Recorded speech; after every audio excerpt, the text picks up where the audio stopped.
Well, hello again, and welcome to another episode of Davy's Springtime Saunters, where I take you out onto some of the walking routes in and around Edinburgh. Today I've brought myself to the south of the city, and I'm in particular in Morningside Cemetery. And I'm here to bring you a story of a dear old woman that is interred here. And indeed, she is the oldest resident in this cemetery at the grand old age of 103 years old. And she goes by the name of Jessie Lennox.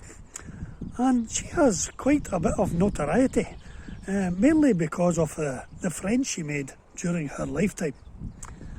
And as a young student attached to Edinburgh University, she embarked on a missionary expedition to Central Africa, and was to make friends with a woman there called Mrs. Livingston. And yes, I think you've guessed, she was the wife of the famous missionary and explorer David Livingstone. And they were both on separate missionary projects, the Livingstones, and they'd agreed to meet up at the Zambezi, the mouth of the Zambezi. But when they arrived there was no sign of Dr. Livingstone.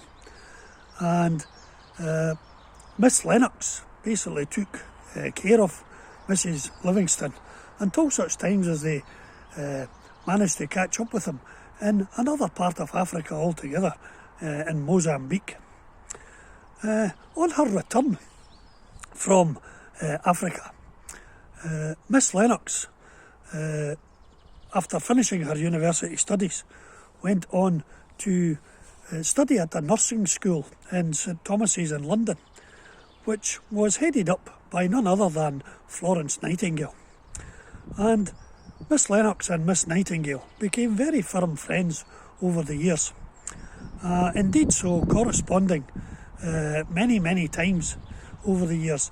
And in fact, a descendant of the other side of Miss Lennox's family has been researching her life and trying to track down these letters, as they have sort of been lost, and Miss Lennox had bequeathed them to a Dr. Lilius Maclay of Ducals near Kilmacombe, and the descendant of Miss Lennox's family has tracked down the Maclays, who still live there, and it appears that these letters were given to a male descendant of the family, who himself embarked on some missionary and medical work in Africa, and indeed in Burkina Faso.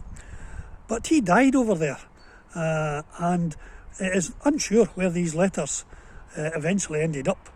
It is believed that one of them is actually being held by the Royal Infirmary here in Edinburgh, but the others may be or may not be in the Florence Nightingale Museum.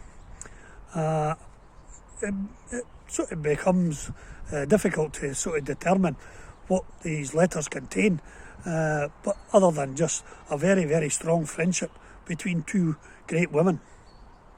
And Miss Lennox's story was not finished there.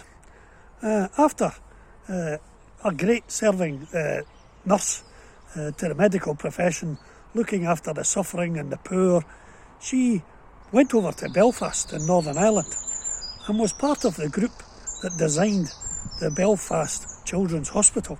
And she remained there until such times as she became too ill to carry on. And she returned and set up home here in Edinburgh, not far from here in Morningside, just down at Holy Corner in Chamberlain Road, where it was that she passed away. And as I say, she lived to the grand old age of 103, born in 1830 and died in 1933, which is quite an exceptional feat in those days, where medical science was not as it is today, and longevity was not a common place at all in our lives. Well, hopefully you can maybe pop up here sometime and have a look at some of the the gravestones here. There's also another one here of an Alison Cunningham, who was Robert Louis Stevenson's nanny. So there's one or two notable burials in this here graveyard. I'm going to continue on my walk now. I'm going to head out off the south gate here and head up towards Hermitage of Braid. And I'm going to follow the Braid Burn all the way down past the Blackford Hill into Liberton, through Duddingston, back down towards Portobello, and then I'll head off home. I'm going to stop off en route at Prestonfield and drop in a birthday card to my son Lewis, who is the proper videographer and filmmaker of the family, unlike me, the amateur. So hopefully I'll catch up with you again sometime, and all the best, and see you soon. Thanks for your time. Bye.